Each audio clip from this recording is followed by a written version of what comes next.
सोमनाथाय नमः। ॐ मल्लिकार्जुनाय नमः। ॐ महाकालेश्वराय नमः।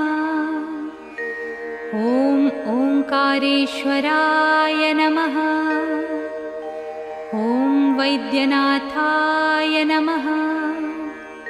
ॐ भीमशंकराय नमः। ॐ रामेश्वराय नमः। ॐ नागेश्वराय नमः। ॐ विश्वेश्वराय नमः।